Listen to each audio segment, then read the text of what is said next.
Bonjour à toutes et à tous, très heureuse de vous retrouver pour un nouveau numéro de C'est votre emploi. Je suis en compagnie d'Olivier Cavallo. Bonjour, vous êtes le directeur territoire Var pour l'activité de l'eau chez Veolia. C'est bien ça? Oui, bonjour Clémence. Parfait, je vous ai bien présenté. Cette émission commence bien. Vous le savez, toujours accompagnée de Sandra Torres, maintenant présidente de Sprint RH et chroniqueuse pour cette émission. Bonjour Sandra. Bonjour Clémence. Nous allons parler des postes à pourvoir chez Veolia dans notre département. Alors, premièrement, combien de postes est-ce qu'on compte aujourd'hui dans le département? Combien de postes ouverts? Alors actuellement, on a 26 postes ouverts chez Veolia. Il semblerait que vous recrutiez de la gare de la Seine à Brignoles, c'est ça? Oui, même bien au-delà, puisqu'on recrute également sur Sainte-Maxime, sur Fréjus, Draguignan. Et quel type de poste alors? Alors les postes, on cherche actuellement 9 électromécaniciens, 8 agents ou techniciens d'entretien de réseaux d'eau et d'assainissement, un laborantin, on cherche un technicien, un objet connecté, mais également des ingénieurs, managers de services. Voilà, les postes sont très variés chez Veolia. Donc ça fait une multitude de secteurs d'activité chez Veolia. Vous vous engagez aussi pour la transition écologique. Vous pouvez nous expliquer un petit peu ce que vous mettez en place dans le cadre de cette transition ? Notre métier, c'est effectivement la transition écologique. Alors, en premier lieu, notre objectif, c'est de préserver la ressource. Préserver la ressource, ça veut dire gérer l'eau avec beaucoup d'économie. En premier lieu, en faisant attention à ne pas en perdre dans les réseaux de distribution, en faisant de la recherche de fuite, c'est ce qu'on appelle. À titre d'exemple, la performance d'un réseau comme Toulon, c'est 86% de rendement. C'est un rendement élevé qui continue à augmenter chaque année. Notre métier s'élargit énormément avec la production de chaleur à partir des eaux usées, notamment, que ce soit les eaux usées elles-mêmes ou les bouts de stations d'épuration. Et à titre d'exemple, on produit du biogaz, du biométhane, par exemple sur Fréjus, où on réinjecte ce biométhane dans le réseau du GRDF afin qu'il alimente les foyers de l'agglomération. Aujourd'hui, on l'a dit, vous recrutez 26 postes dans le département. Il y a des grandes difficultés de recrutement chez Veolia? Des grandes difficultés, il y a des difficultés, on peut dire. Il y a des difficultés tout simplement parce que certains métiers sont en concurrence avec toute l'industrie.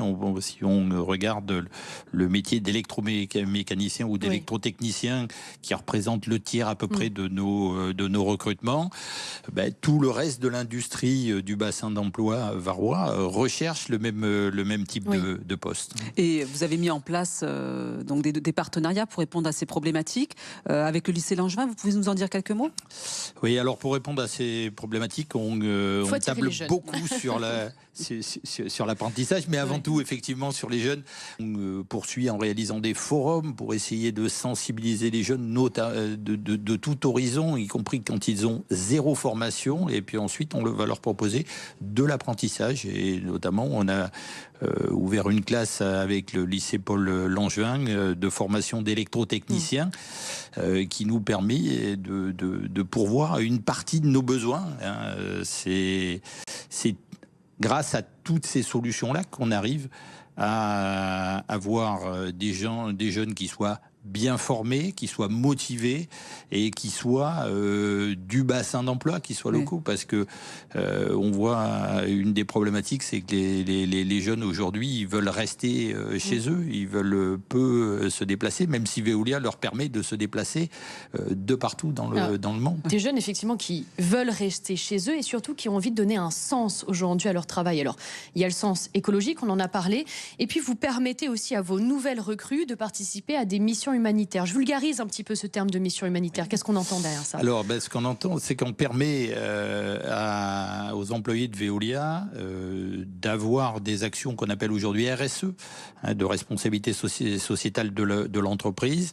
On a à peu près 30% de nos salariés qui sont impliqués et qui vont, par exemple, intervenir dans les écoles pour expliquer leur métier, qui vont faire du mentorat pour accompagner des jeunes dans les quartiers qui vont faire des opérations de nettoyage de rivières ou de plages. Mais effectivement, sur le point de vue humanitaire, ils vont pouvoir s'appuyer sur une structure plus importante, qui est la structure de Veolia Force, qui permet d'intervenir à l'international lors de catastrophes ou dans des pays qui sont où il y a des besoins hydriques forts, comme l'Afrique ou l'Asie. Et ça marche bien, parce que 30% à peu près, c'est ça, des salariés participent à ces actions. Ils partent pas tous à l'international. Non, mais en tout cas, beaucoup sont engagés. sont le coup, mais 30% des salariés sont engagés et c'est très important pour conserver ces talents chez Veolia. Alors, comment on fait pour postuler chez Veolia? Par quels moyens? Et puis, on peut dire, aujourd'hui, on peut postuler à partir du moment où on est même de 100 qualifications jusqu'au poste d'ingénieur.